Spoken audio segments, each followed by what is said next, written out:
Good evening and welcome to this edition of the Slave Food Project. The Slave Food is a project that involves two African American physicians who explore the role of racism as a unique form of stress and the weaponization of food in the creation of health disparities in African American communities, irrespective of income. They discover eating a whole food plant based diet in urban communities is possible and is the key to eliminating health disparities. The Slave Food team is composed of Dr. Eric Walsh and Dr. Columbus Batiste. And today, the Slave Food team is joined by John Salley, a four-time NBA champion, actor, former talk show host, and health and wellness advocate.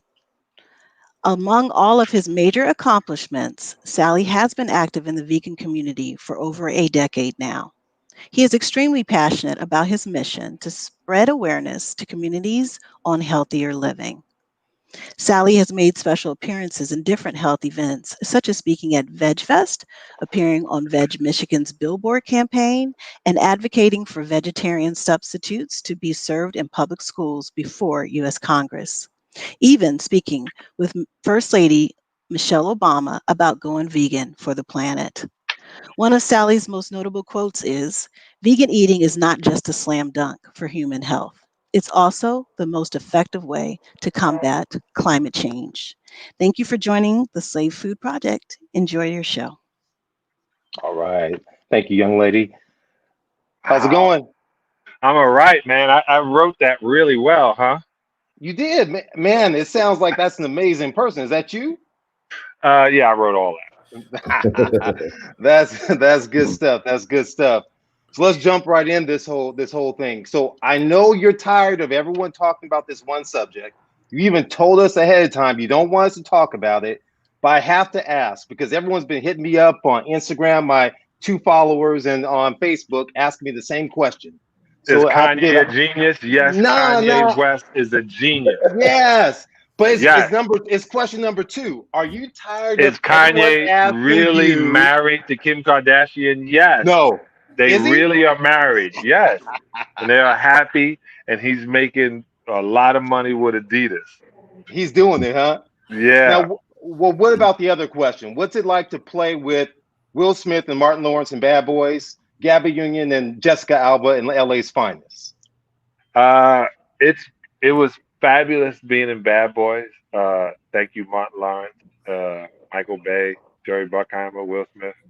But it was really Martin because it was Martin's movie, and he was like, "Well, you the director, put him in." So I was happy for that. But then working on LA's Finest has been amazing because I get to expand the character. I get to be as silly but as effective as I could possibly be, and not take it all so seriously, but uh, but literally do something I always wanted to do, and that was act. Nah, that's cool, man. Because I mean, that's the thing. I was talking to my niece, and she was like blowing up. She didn't know nothing about your little hobby of playing basketball. She was like, Yeah, he's a legitimate actor. She was like, do you know he's a businessman? He's an actor. He's a wellness guru. And I was like, yeah. And there's an urban legend. He's like Prince. He could ball a little bit. I don't know. That's what I heard. That's what I heard. That's what I heard. But I don't know. I haven't seen it. I yo, haven't check it, seen it. check it. My daughter doesn't know I stalk her on TikTok, and Okay. because you have She to, she's knows. She knows 17. now, though. She knows I, now. I I let her know. But Okay. one of the things she said was story time, and I wanted to hear. She said, one time I went to the concert to see Drake at the Staples Center. We were able to go because my dad used to work at the Staples Center, and he just walked us in and just kept talking. And so Oh, I come in and I go, you know I played basketball there. You did? I was like, dog, it wasn't like I was a security guard that I came in my red jacket and I snuck you in. oh, that's hilarious. That's I won a hilarious. championship in that building. Like, what are you doing, chick? It was hilarious the way she looked at it. oh man, that's good stuff. That's I used good to work stuff. there. So let's jump into it. So how did a kid from Yeah. Brooklyn turn vegan? Brooklyn, city of Brooklyn. I mean, we just had the borough Um, president up on their show. oh, yeah, that's my guy. Yeah, yeah. So this is the Yeah. deal. I My mom's had a garden, and if anybody knows Brooklyn, right, we know all the way down on Eastern Parkway. But past Eastern Parkway, if you go all the way down to Linden Parkway, Linden Boulevard, and it runs all the way through. Um, my mom's there was a house that was condemned. It was right next to the train tracks, the L. And when you go in the back, a whole bunch of um, people from South Carolina, North Carolina, Mississippi, they took the backyard, which was you would have thought to be left for nothing. They built up the dune, and then when you went over, it was all garden. And Wow. and my and I had this crazy joke about this tool. I don't say it anymore, but my mom's had me literally getting blisters telling me it was going to be good for my hands as I got older. I swear to God. Making ways so we can grow our own vegetables. So she didn't like driving all the way back to Brookline. So we lived in Bayview houses. So she got them to allow her to plot there. And then she would catch people just going and picking. She said, hey, what are you doing? And they were like, I'm getting something from the garden. She goes, this ain't a neighborhood garden.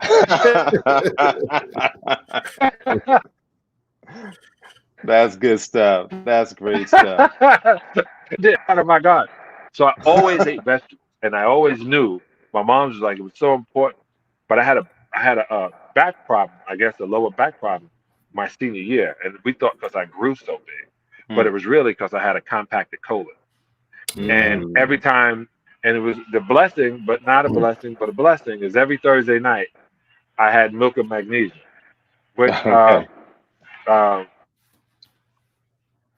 you know, I have milk and magnesium. So it would clean me to a point, but until I found out vegetables did it, and the more I ate it, I got out of the house the first time I had, the second time I had a pork chop was when I was 18 years old and my mom wasn't around. She kept saying, don't eat it, don't eat it. And I ate it and I was in the infirmary the next day. So I learned slowly but surely that when I didn't eat, like when I didn't eat the steak and string beans and mashed potatoes before my game, I had games 25 and above. When I ate the steak, I had 15. I was in foul trouble. So I wouldn't eat in the afternoon. I would only eat small things in the afternoon and be starving at the end of the game. And then I would destroy my colon by eating a pizza, but full of cheese because I was so hungry. But I realized on a hungry stomach, I played hungry too. So that's why I got to the veganism. I started paying attention. Let me ask you this. One of the things that we talk about a lot is the clarity that comes with, you know, or the lack of clarity that comes with diet, right? So sounds like you're saying you stayed out of foul trouble, which tells me you actually experienced the fact that you can have a clearer mind based on what was going on in your digestive tract. Right. That was so I tell people all the time, not on you guys' level. I didn't get all the way into med school, but in health coaching and learning since I guess 1991 when I really just started focusing on wanting to keep my avatar the same way it was when I was 25. I'm doing okay, but not. It's still slimline, but it doesn't have as much muscle mass that I'm putting back on starting in November. But I started realizing the only thing and the place I call my mind was my gut. My brain is up here, but my mind is here. I said, when you get a gut feeling, that means your mind is thinking, right? You get nervous, you get sexual, you get mad. That all happens in your gut. So that's where your mind is. And where your epigenetics is, wherever you catch whatever trauma you catch, that's in your belly. So your breathing, the whole place. So I've tried, when I realized I have a product called Better Belly, BETTA. We'll link it to you guys. But it literally helps clean your mind, meaning cleaning your lower intestine. Well, we know Columbus and I are actually reading a book right now, Your Mind on Food. Isn't that the title of it, Columbus, the one you sent me? Yeah, this is Your Brain on Food. This is Your Brain on Food. And she speaks heavily to that in fact, many of the neurochemical receptors in the brain associated with that, you know, that cause or protect against anxiety, depression, clarity of thought, emotional feeling. There are more of those receptors in your gut than there are in your brain. And by the vagus nerve, the two things are connected. So you're absolutely right. And it's something that we weren't told. how strongly the mind and the body are connected. And honestly, it's the gut. The gut is obviously it's the portal of how it's exposed to the outside world, if you think of it, all the way through. And so what we put into us really makes a difference, which is why what you're doing is so important in promoting a whole food plant-based diet. I believe if you're going to exist in America, especially as an oppressed people, you gotta find your way to get back your advantage. And that advantage, when we talk about enslaved food, is to go back to our original diet before colonialism, imperialism, and slavery, and go, reap that original diet back. So, we applaud you for the work you're doing, and I like what you're saying because it just connects to the science perfectly. Yeah. No, go ahead, John. I also like one of the reasons I said yes, I wanted to do this show with y'all is a lot of times people hear me speak on other platforms about being a vegan, but then they talk about things that are like present, that really don't make that much of a difference, like sports and the like.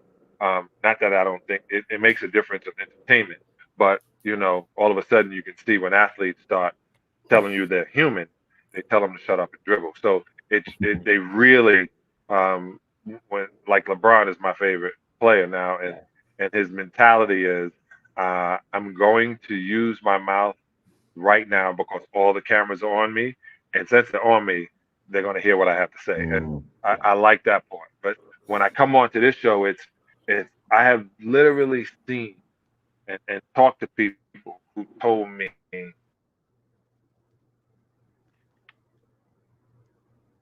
Take your time, John.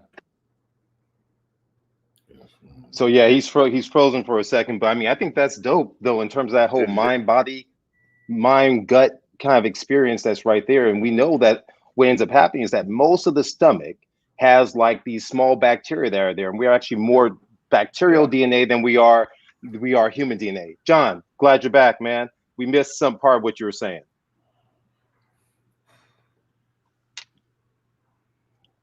With us? Yeah. So when we look at that, we realize that we're more bacterial DNA than we are actual human DNA. What ends up happening is that all of our expressions, our propensity towards depression, heart disease, all these ailments, it happens through what we feed our body. And it's crazy. I always use analogy. It's almost like that movie Venom. It's like these bacteria are searching for the perfect host, and what we feed them plays really a role. And so what Sal was talking about really resonates strongly with me and based off of research, and that there is a distinct connection that's there. Yeah, we run into. I told somebody when I said I was 27 and I had high cholesterol. And it was lucky you're playing ball. The cholesterol is 270 something, and he wanted to give me a pill, Mm. and then he was going to give me another pill because he said this pill is going to make you erectile dysfunction at 27. So, Mm. and I was like, "Is there another way?" And he was like, "Nah, Sal, this is probably hereditary." And the Mm. only thing I realized I inherited besides uh, my sexyism from the rest of my family is the recipe. And I That's right. realized we were eating, and when we would have a big food thing, my aunts along with my mother, oh, I bought this, I bought that. It was really a competition. Yeah. Well, who bought this? And they were bringing as much processed um, mucus forming cheese and oversaturated with sodium and with sugar, and they all sit up there like they old folks and pat their bellies, and I had no idea they were killing themselves. So Yeah. now when we're having the conversation is you can make the same foods, which we should. We should make the vegetables the way they should be. And if somebody says to me, "Well, my grandmother lived too." Well, your grandmother cooked her food. Your grandmother had a cast Yeah. iron pot. Your grandmother didn't go and eat TV dinners at a certain time. Your grandmother didn't eat past 8 o'clock. Like those people did things that we all understood. It was a reason they ate at 5:30 and took a walk through the neighborhood. I, Yeah. I just I have this conversation with older people and younger people. I was like, when you get past 30, you don't have the enzymes in your stomach to break down any of the food you're eating. Uh, and people think, well, you get old, you get fat. Well, no, you lose the enzymes, and your machines inside start breaking down if you don't enhance them. keep giving it, if you keep giving it things that they can't fix itself or rebuild itself, it's going to break it. Yeah, man, I think it's dope that your mom actually taught you and she had a garden in the city and Yeah, that, man. folks were coming through. It's just, I mean, that's an incredible legacy right now. I Yeah, mean, man. do you still garden now? Yeah, I was going to show you guys. I got my, we're moving back to Cali blacklist. So I'm told, and I had this guy construct these two, what are the planters for me, and I got my organic soil on the front. And I had this brother hit me on Instagram. I hope he's watching. He has organic seeds, but it's like put in a hip hop form. It was really dope, and I can't find them, but I got some seeds to grow whatever. Like every Saturday and every Tuesday, I'm at the farmers market, and Wednesday, I think it's Tuesday at the farmers market. I kind of ready to get my own thing going again and Yeah, spend my so-called idle time feeding myself. that's good stuff. So what does slave food mean to you, John? Well, it's a double entendre. Slave food meaning to me, why I was so drawn to it is um, I realized Dick Gregory had mentioned way back in the 70s that we were eating the Hmm. same food um, that we were eating when we was uh, uh, our ancestors were enslaved, um, and then trying to make it a delicacy, and it's not a delicacy. It's still the guts of a pig. It's still the feet of a pig. It's still the tail of an ox. It's still the tongue of an ox.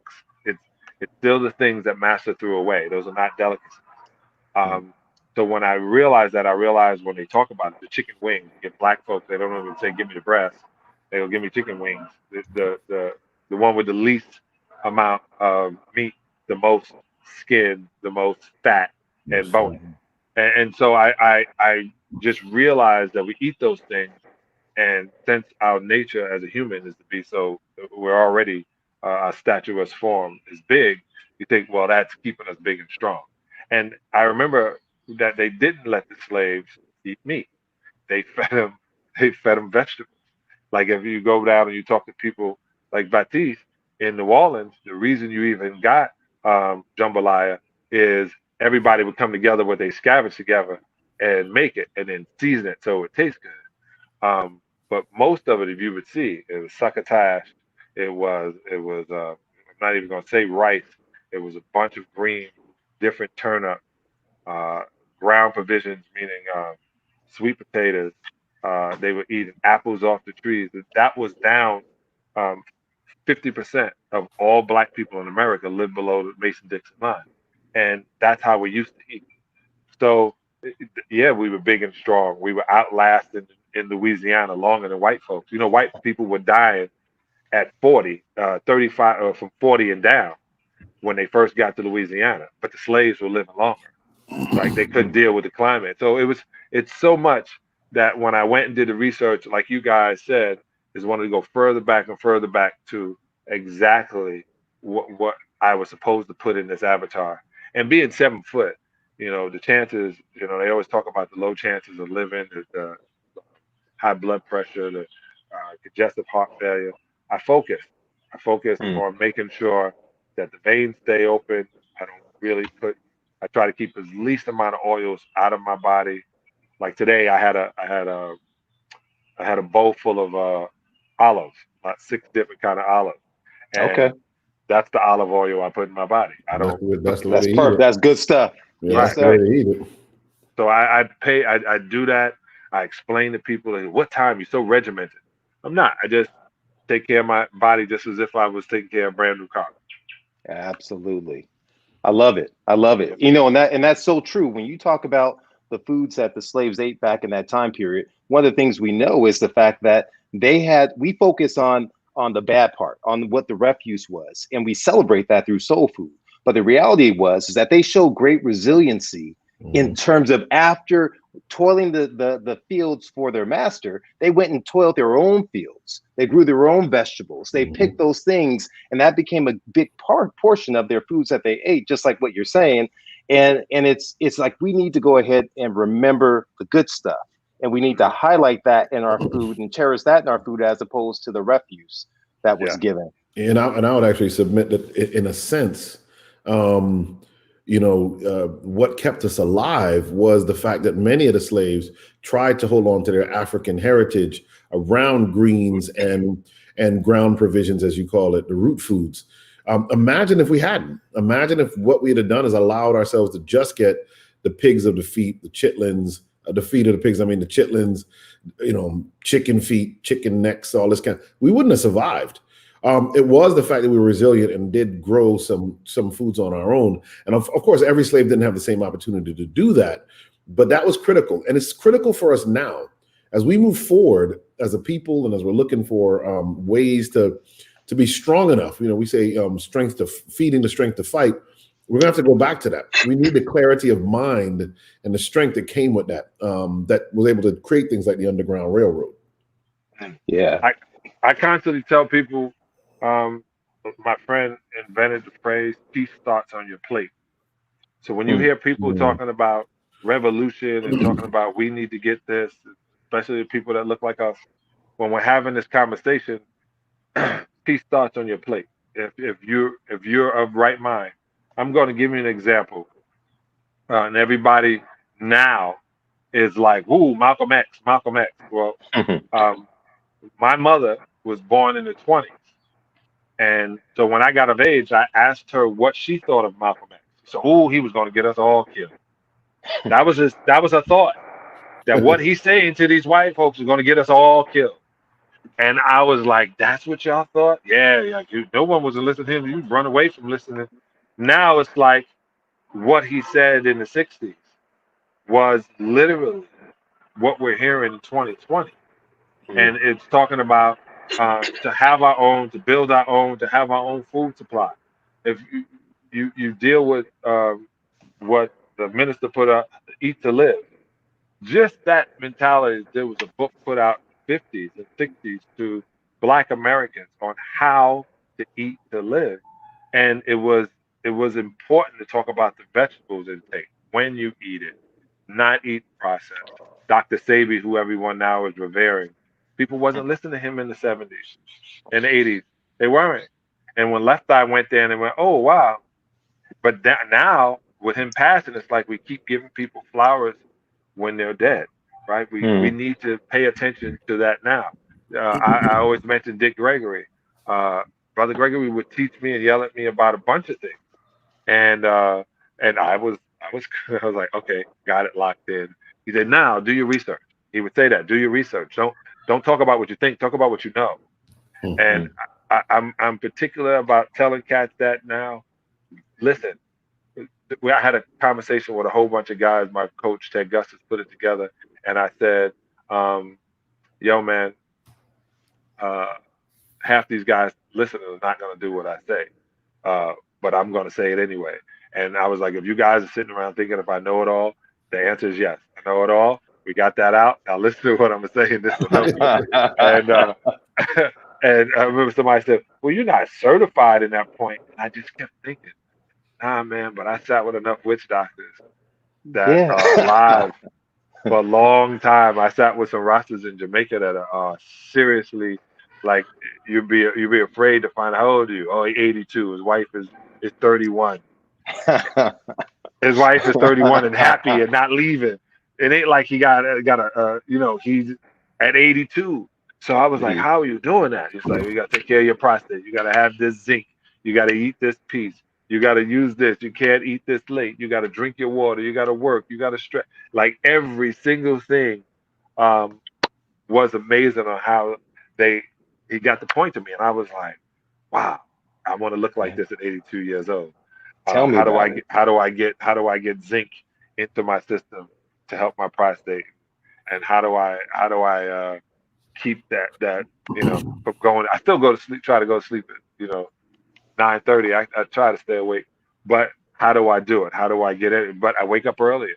I enjoy Yeah. the silence, and I get to stretch here. Pretty slick. I'm going on No, that, quarantine at the end of the month because I'm going to do this movie in Canada, but I'm on quarantine for 10 days, so it is going to be the best sleep ever. yeah, I'm man. cutting my phone off. I'm stretching. I'm breathing. I'm probably gonna fast for 5 of those days. Man, I love it. I love it. I mean, what you're saying is a holistic approach, and that's really what we should be about.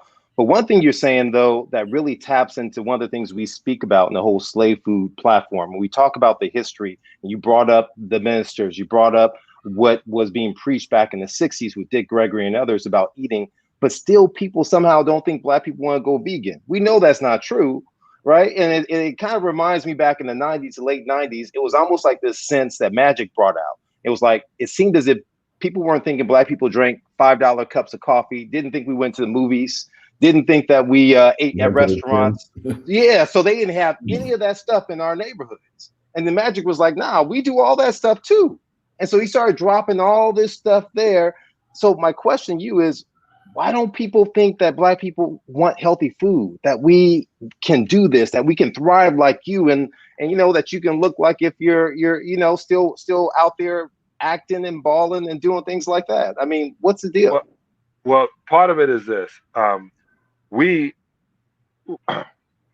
addicted to everything that's on television, and we're guilty of buying into the stereotypes that have been put upon us. Mm-hmm. So we as a people, Black people, are guilty for believing what white people say we are. Mm-hmm. Right? Wow. And Diary of a Mad Black Woman, a great movie. Tyler Perry's first hit the $100 million. I love it.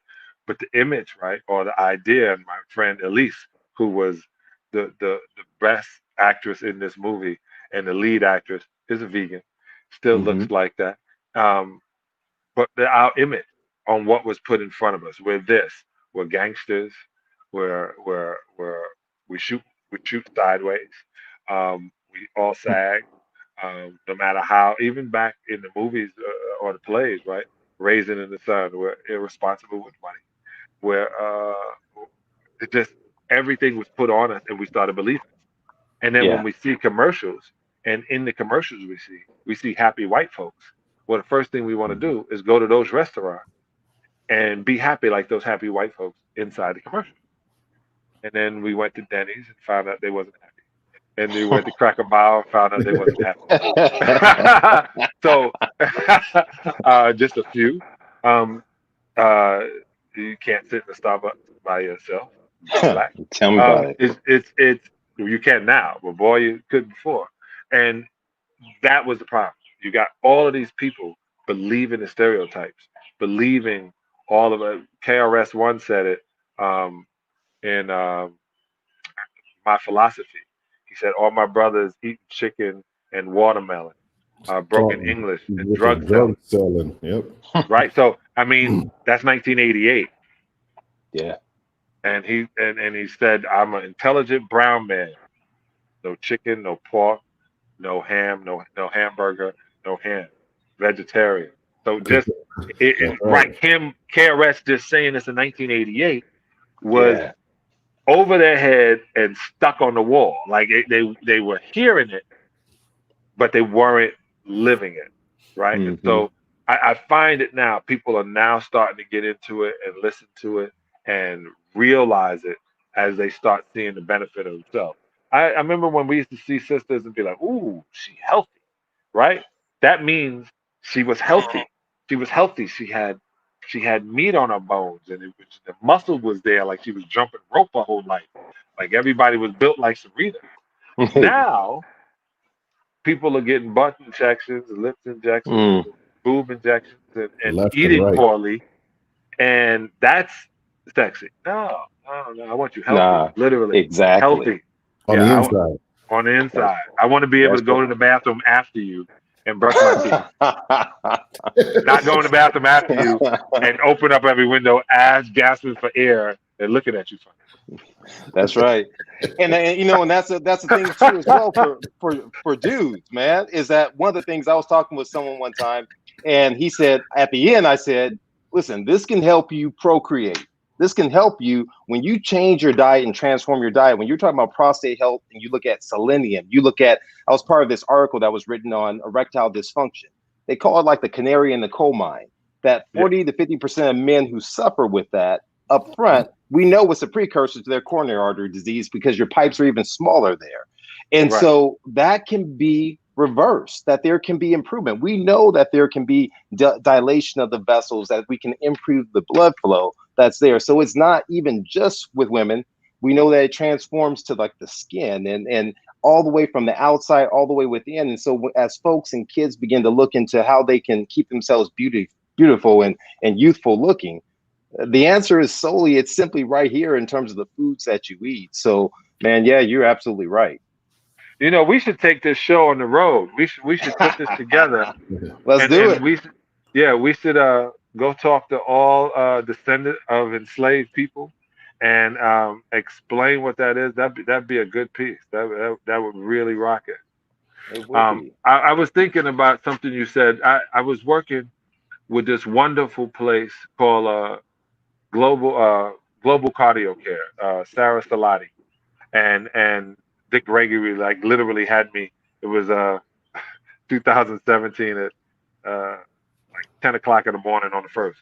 Come to the clinic, and it was him and one lady, uh, and he was telling me, he was sitting around telling me, he goes, look, everything is changing. My hair is growing back, and his hair, he had been bald, and his hair was growing back, and I go, wait a minute, dog, how'd you get your hair to grow back? He was like, dog, I'm gonna put that out. When I put that out, it's gonna change everything. If I can make hair grow where you want it to grow and not where you don't want it to grow. But when I was dealing with, there is a machine called an EECP machine, and it literally was non-intrusive. It helped clear. I heard Shaq put one in his house. It was a great machine. It was in Inglewood. One was in Brentwood, but you know, this COVID hit and the world changed. Yeah. But there's things making sure that you have blood flow. And it's funny because when I was with a company now called Tidal, called Anthos, but we have a product called Tidal, TIDAL, and it's TD. Anyway, can't believe I let someone else spell my name, TIDL, and and it's a hemp product. In that whole conversation, I was like, okay, we got to make sure we're about health and wellness, and we're talking to men. And the reason I say that is because women listen. Mm-hmm. Women listen. Women listen. They talk to the men they know. They talk to their man. We need to somehow crack into a guy's skull and make him realize just because you're behind a grill and you can deal with the smoke and fire doesn't mean you're a grill master. It No. means, right. And it's not like you're doing anything special to the meat. It's sitting there frying, just like they did us when they hung us and lynched us and burned us. It's Mm. going to sit there and fry. Doesn't make it good. And we got to express to them. And I did. I remember when I was working with the Prostate Institute, uh, they were like, well, you have to tell them something about the meat. They're going to eat the meat. And I had to say, well, you should flip your meat 3 times and you should remove the black chalk from it because that's For a sure. carcinogen. They were like, no, that's the good part. No, Mm. that's the part that goes in your prostate and says, stop working. Yes. And it's so just knowing that you can mess with your prostate from a grill, from eating that flesh from a grill, and they still push grills. They still push that as that's a manly thing. It's not a Yeah. manly thing. It's going to make you less manly, and it's going to make you cry at movies you shouldn't cry after. You should stop. Just Exactly. stop. Exactly. Yeah, It's you not. be It's not. crying It's not during the helping with Avengers. testosterone. You crying during the Avengers. Where are they going? I can't believe it. It's such a nah, Hey, dog. No. were you watching me watch the Avengers? Come on, man. Come on. One thing I'll piggyback on that and just say one of the things that caused me to go plant based was I really like eggs, and I was like, I grew up eggs was something you ate on Sunday mornings, and my mother would, as a treat as a kid would be steak and eggs, and, Right. and when I was trying to get, because that was like one of the last things for me to give up, and I prayed about it. I was like, Lord, if I'm not supposed to be eating this stuff, show me. Literally within like 2 weeks, 2 separate scientific articles, journal peer-reviewed articles appeared on my desk out of nowhere. I get a lot of articles, so I mean, it wasn't like No, they were from the Lord. I believe so. Okay. And one of them said if you eat, if I remember correctly, more than 3 eggs a week with the yolk, It's the equivalent of smoking like a half a pack of cigarettes a day. And the other one was that eating egg with or without the yolk increases the risk of prostate cancer. I forget what the percentage is now, but it was significant. Yeah. And I was like, yeah, that's it. I'm done with eggs. So here's the funny thing. No one ever, to this day, with all the prostate awareness that goes around, I've never heard anybody tell people eating eggs can increase your risk of prostate cancer. It's a bizarre thing that the science comes out, it's published, and there's all this ridiculing of certain people about whether or not they believe in science. But it's almost like people choose the science they want to believe in. Because if you really believe the science, the food science, the nutritional science tells you that this whole food plant-based way to live is the right way to live. Because to your point, if you have to get your prostate taken out, usually you're going to have incontinence, you're going to be impotent. There's a serious stuff that happens that goes along with that. So, but how do you crack the skull of the man to get inside to say, listen, you got to see this? And what we've learned is showing them the evidence is part of it. I think there's some storytelling. We are an oral traditions people. So some really good storytelling. That's why you do a good job of that, John. The storytelling is actually very good. People kind of let their guard down a bit with that. But we've got to get people to see the evidence and understand that there's evidence in both directions. And I honestly believe the most dangerous part of this, why I like the name slave food is, I believe there's almost sometimes an ill intent in making sure people continue to eat the refuse of today. So they might not be pushing chitlins on you today, but they're pushing pork rinds and hot Cheetos and Takis and Happy Meals. There's that one brother we just showed the picture. What was his name? Columbus on the McDonald's commercial with the gold chains and everything. I was like, he's in. What's his name? He's I'm blanking on it right now. I think he's one of the Kardashians. He has Travis Scott. Travis Scott. Yeah, he has his own burger. Yeah, he has his own burger and stuff. Death burger. So I mean, they did the same thing to us with menthol cigarettes. They did the same thing with malt liquor, right? There were certain things that they knew they could sell because it was cheaper to make or more addictive that targeted us particularly. And I honestly believe food is not really different. And part of the move of slave food is we've got to awaken in people a resistance. You've got to understand, like you said, peace starts on the plate. So does revolution, right? You can't say you rebelling against a system that you literally eaten from. Like exactly. You're actually allowing the system that you're trying to rebel from. When Daniel and the three Hebrew boys got to Babylon, if you remember back in the Bible, and Nebuchadnezzar wanted them to become his imps, basically, like his servants.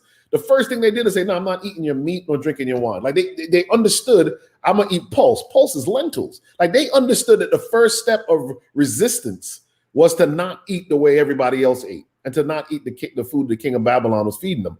We have to have that mentality. And that's why KRS-One said what he said when he talked about it. And the other thing that's really potent is Bob Marley says it. I mean, in a lot of the there was a great reggae song, Misa Vegetarian, right? And it was deep because it was trying to awaken us to the fact that you can't resist while you're eating from the king's table. The can't feed you and you rebel at the same time. Well, I mean, that ties it back into the beginning because that lack of clarity, right? I mean, John even talked about that when he's out in the court, and all of a sudden he's getting a double-double, triple-double out there. Right, you have that clarity in mind versus fouling out, and that's the same thing. When you lack that clarity, all of a sudden now you go for the okie doke. Anything goes at any point in time, and so that's where you're absolutely right. It starts with your forks. It starts with your plate up front in this whole revolution of health. You were gonna say something? When you talked about that Bob Marley song, there was so many people would mention, and so many people we would see them get into something. They would get into fasting, or they would get into meditation. And what it was doing is they were going from the public and getting into themselves. And I heard a story today, one of the stories of Shiva, when she wanted him, but he wouldn't commit herself to him because he was every day trying to become a yogi. And then she said, well, I want to be like him. But they told her a woman couldn't become a yogi. So she said she did it anyway. And then when she became a yogi, she couldn't be with him because she was in love with herself. It was the craziest, like she then learned what self-love was. Like, I don't need anybody else to complete me. when you self-love. Now, I'm not getting away from marriage or anything. So anybody watching, I'm not talking that. I'm talking in order to be the best partner you can possibly be, you should love yourself as you want someone else to love you. And if you don't love yourself, why should that other person? Like, Mm. if you don't love you, why should I? Like, But there- that's the first thing should go in. So, and what I mean by that is if you don't want to take care of you, if you're not listening, like you said, to the science, it because you like the way something tastes, your Mm. tongue is 3 to 4 inches long. Mine may be a little longer because I'm taller, but 4 inches long. It has centers on it. Sweet, bitter, sour. All right. By the time it gets to the back of your throat where the bitter is and going down your esophagus, your body It's a has to wrap. deal with that. Right. Has to deal with the consequence of your poor choice. I also posted on Instagram when I said a lot of y'all think you're dealing with demons. You're not. You're dealing with the choices, the circumstances of the choices of your bad choices, Yeah. bad decisions. So you know if you sit around and eat something that's greasy and Mm. used to live inside of a body of a earthling, and you cut it out and you eat it, and your body said, "Wait, I'm not going to eat this because you're eating yourself," because it only recognizes it when it gets past your throat. It doesn't say, "Hey, here comes a pork chop. Hey, here comes a rib." It says, "Here come this many chemicals and put this many enzymes around it. Hmm. Let's break it down and use it in the system." It said, "Wait, whoa, whoa, we can't put that through the system." Why not? Well, what is it? Like, dog, what is that? That's lard, that's saturated fat, that's Hmm. hydrogenated oils. That we can't put that anywhere. Well, where are we gonna put it? Well, I don't know. Put it over here in these fat cells. I literally wanted to make a cartoon of what happens to food, and then you will see why certain people look like a project, Yeah. or look like it's just piled up because the body won't put it through the machine. It's not going to put it through the mind, right? And then when it does put it through the mind, think we we talked about Dick Gregory spoke about when they realized black people when they were eating, they checked the food. When it was red, they were angry. When it was yellow, with red Kool-Aid, they were angry. When it was yellow, they were mellow. When it was blue, they were blue. They were sad and depressed, eating all of that stuff, thinking food. It's not even food. It's things that should be buried. Yeah. So if you're going to make your body a coffin, and that's exactly what you're going to be, a graveyard, stinky, gloomy, scary. Um, all those things in one. So pay attention. Like when he said that, notice. Not saying you have to know the science, but once you know, now that you're hearing it, you can't unknow. The choice Absolutely. you're making, the choice is making. I'm not saying, hey, go out here and get a rice cake, and some water. Yes, that'd be better for you, but you can still have the greatest oh yeah. seasoning. Dr. Walsh used his accent, but in Jamaica, one of the best things that I ever realized when I was working with a chef there was the way he seasoned the food. It Mm. not only did it season it for taste, he seasoned it for your organs. He had the allspice and the clove, and he knew why he was going to put this what's the pepper butter Scotch bonnet. yeah, Scotch bonnet, like why, what it was doing, how it was like. And I sat around and was like, why? He said that's going to be a little spicy, but that's going to be good for you. It's going to do this, Yeah. it's going to do that, and then eat this. And we're going to have these cabbage. Cabbage? Yeah, wait till you taste this cabbage. Oh my God, this cabbage. I'm like, you bragging about cabbage? I yearn for this cabbage now. Yeah, they And make some I, Yeah. good I, cabbage. I, Yeah. I was so like, that's it. And then when I went back to Jamaica, I couldn't believe KFC is the number one hangout. Oh It's yeah, crazy. they took over down there. They took over down Yeah, there. same thing in Trinidad. I was like, yo, no, don't eat this. Yeah. I was in Go back Ghana. to your food. Yeah. I was in Ghana and the KFC was bumping, and I was like, "This is sad. This It's is really crazy. sad." But let me say this about food. Something you said I want to hook on to. When it passes your tongue, one of the reasons people get hooked on food the way they do is the food actually can change your mood. So in a sense, it's functioning like a drug. So you eat a food, and when you're stressed, which black people, we talk a lot about this in slave food, you're releasing all this cortisol, right? And so Right. when you're doing that, when you eat something sugary and fatty, it actually makes it feel like the cortisol levels come down. So you feel less stress. It changes your mood. What we know from addiction medicine, anything that changes your mood can become addicting.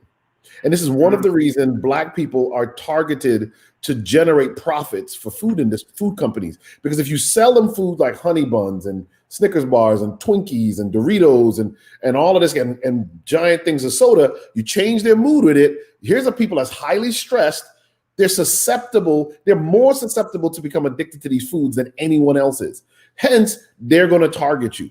But you cannot it's not just allowing when the taste pass your mouth, you can't allow emotional immaturity for the change in mood to dictate how you eat. Because if you do, you are a slave to whoever produces that food. And that's really where our people are and why we have to, we got to change it up. And back to your point, you got to love your neighbor as you love yourself. So if you love yourself enough, you won't allow the temporary feelings of mood to dictate how the rest of your body exists. To your point, I just want to piggyback on that. And I mean, the one thing I want to say is, I think this is the reason why we have to take this mainstream. I mean, that's the whole thing. And so, and that's the whole real point of this conversation is, Sal, you've done like an incredible job bringing health and wellness mainstream. And so tell us a bit more about the stuff you're doing in terms of like the restaurants, the Beyond Meats, the farmers markets, the yoga. You're like becoming like the guru of wellness. So hit us up with that stuff. I like that name. Man. This is the deal. And the people are going to say, well, you got processed food in your restaurant at Plant Organics, 420 East Hospitality Lane in San Bernardino. But you can also check it out on Instagram. So the reason I even have the food, I call it transitional food. But when you get there, there's no salt and pepper on the table. There's no ketchup, mustard. The bread is 100% vegan, and I think some of it is gluten-free. The Beyond Meat is gluten-free. Yeah, it was processed in it. But if I can stop the death of another earthling so you can have a taste, I'd rather do that. If you're going to eat a dead animal and kill yourself, well, you might as well eat a processed piece of meat and half kill yourself, right? So I tell people that then because they're going to talk about, well, you talking about food. I got to transition you off the cocaine with methadone. Then when I get you with the methadone, then I can start talking Jesus to you. And then when I start talking Jesus to you, I can get you to come here, and then I can put you on the David fast.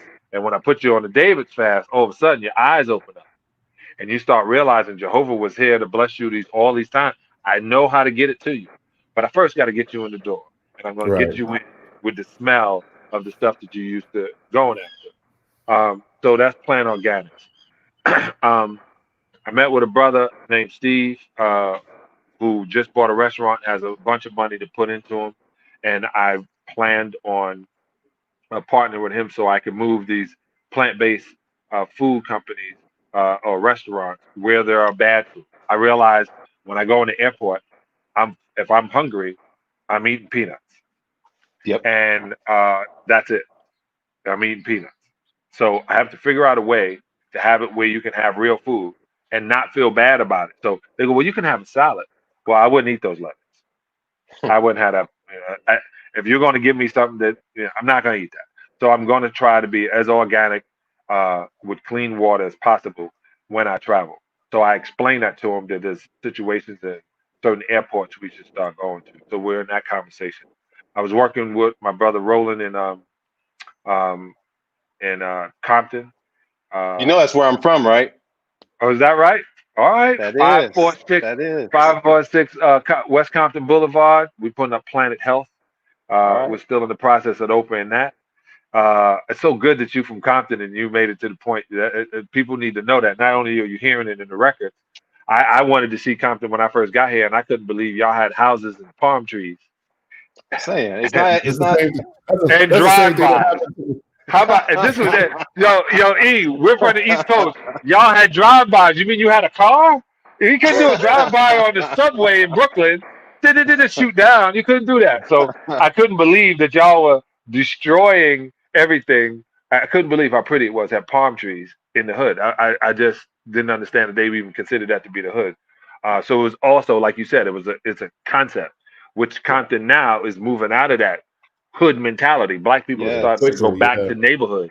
And so I put I put restaurants for black people to eat in the neighborhood. I stopped calling it the hood.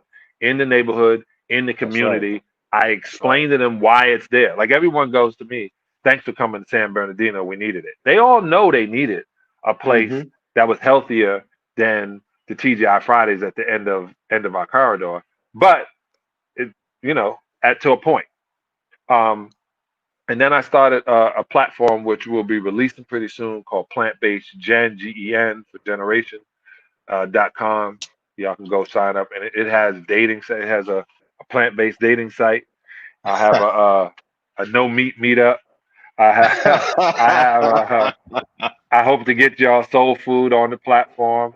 I'm going after everybody on Facebook that has a private vegan. Um, there's a lot of private vegan Facebook groups, and I Yeah. keep thinking, why are y'all private? And I realize they're private because they're afraid or they've been ridiculed that Mm. the way they eat is not the way you eat. Vegan is a lifestyle, right? So I embrace the word plant based. So it makes those feel easy. I learned the truth without compassion is brutality. So Mm. I tell the truth with compassion. So I change from I don't use as much as the word vegan, it's around. I use plant based because it seems like it clicks in their brain a little different. And Yeah. it's kind of hard to talk to people who are asleep. Now, please don't take this wrong, everybody. But when you say somebody is conscious, that means they are awake to what is happening. Mm-hmm. When you say, "Well, I'm going to eat this because my mama ate this," or "I'm going to eat this because," and I'm going to eat this because it's good, and I'm going to eat this because it has protein, and I'm going to eat this because the FDA says so, it's so funny. It's just like this, like Dr. Walsh said, the science you turn to listen to. If it fits your narrative, it's great. If it fits your narrative, and it's so funny. I talk to so many Christians who still eat flesh. And then they say, well, in the New Testament, they argue with the first thing God said. They argue with it and say, well, in the New Testament, he Wow. said this. I go, no, the No, Second Testament was written by men. The first one was God's word. You can read that through Palms. And I know I'm doing that, Dr. Baptiste, because I slowly but surely let you understand how much of the Bible I know. But I do it because I realize I have to talk to the people who read it. I Yeah. have to talk to them. I plan on talking to a bunch of preachers. And well, then once I can talk to the preachers, they can talk to their sheep. well, I'm just That's going to right. jump in and say, in fact, to say that the New Testament supports any different eating is actually a fallacy. Mm, The truth of the matter is, the scripture all the way through promotes compassion for animals, and more importantly, a whole food, plant based lifestyle. So when you look at the before sin in the Garden of Eden, you couldn't eat the animals, and in what they call the earth made new. And in heaven, the lion lays down with a lamb. Even the lion's going to be a vegetarian in the final analysis. So, there's nowhere in the Bible that says, listen, I was talking to one dude. He's like, well, when we get to heaven, they've got to make a chicken flavored apple or something. I said, no, God's not going to do that. He never intended for you to eat for life to take life. I think that's really the right. point. There are a lot of faith views, there are a lot of ways you can come at it outside of even the Bible and Christianity, but it all comes back to the point that we were never intended to take life to sustain life, because that is not true civility, compassion, or Love. strength or love or strength in the final analysis. And so, the scriptures does not support that. And that's a hard thing for a lot of Christians to hear. That when they Yeah. really study the Bible in its entirety, when God fed the children of Israel, he gave them manna, right? But they cried for meat, and they actually got a plague, and a whole bunch of them died. God always was feeding man whole food, plant-based, healthy things, and it's an unfortunate thing that we think somehow there's a license to do anything differently. And this is why we got it. But this is weird. It's not just a scientific argument; it's a spiritual one. And I don't mean a Yeah. Christian one. I mean it's a spiritual one. Like, how do you want to sustain life on the planet? Because killing something to bring life into you is killing you. That's the Exactly. creatine. That's the iron in the meat. That's the Mm-hmm. TMAOs. I mean, on and on. Even if it's the best organic meat, it still shortens your life. And the Bible shows Correct. you that after the flood, life expectancy goes from hundreds of years all the way down to like 70 years when they Yep. start eating meat. And that means Noah didn't eat meat. He sure did not. If he not for 40 days and 40 nights he did. If he might have slipped up, no, he didn't eat meat. It was obvious. Like it was so to the point, just like that. And I say this all the time. Y'all may think that we are drunken and we don't know any better, but for real, the Creator has literally put us on this path to tell you the flood is coming, but a different way. Like you have to start paying attention. You cannot put. We are not predators. Well, some of y'all are, but we are not predators. And That's right. and so we're not like. I even saw, and this is a crazy thing because I was watching the animal or the animal channel, one of those things, and these lions went and caught a wildebeest, and they were eating and all eating the wildebeest and eating the wildebeest. And then the rest of the wildebeest was standing around them, eating the grass next to them, moving. Lions didn't do it because they don't hunt for sport. They hunt for survival, and they usually catch the youngest or the oldest that can't move, which is literally sacrifice. So it is survival of the fittest. No, it literally is a circle of life. That's the way their life is permitted.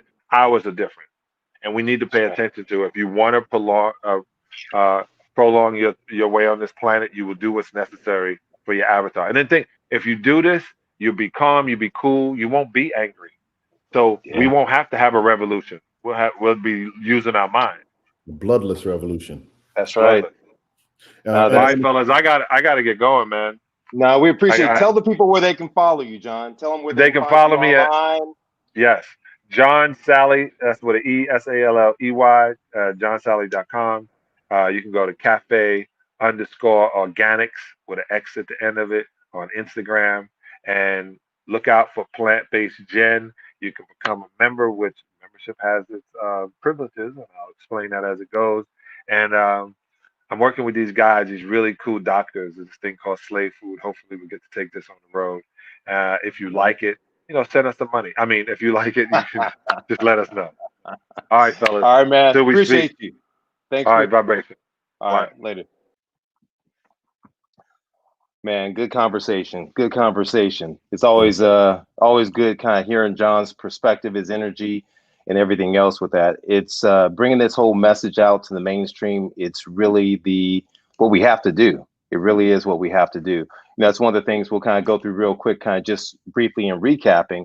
We look at some of the top things that John was talking about. He was talking about the fact that this whole thing of plant-based movement is nothing that's new inside the African American community.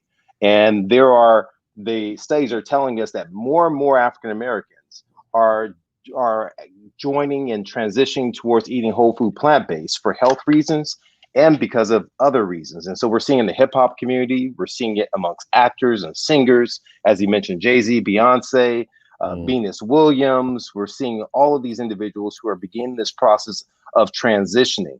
But here's the crazy part. The cool part is what he is doing is so phenomenal. I didn't even know about the whole airport thing. I think man, you travel all the time, Eric. Man, and it is, I probably gain 10 pounds every time I would travel. So I hope he does that. I mean, because it is difficult to find healthy food in an airport. It is. And the thing is, there's sites like this on animal equality where they give a guide not only to vegan restaurants, but Black-owned vegan restaurants that proves that this is not something that we're excluded from.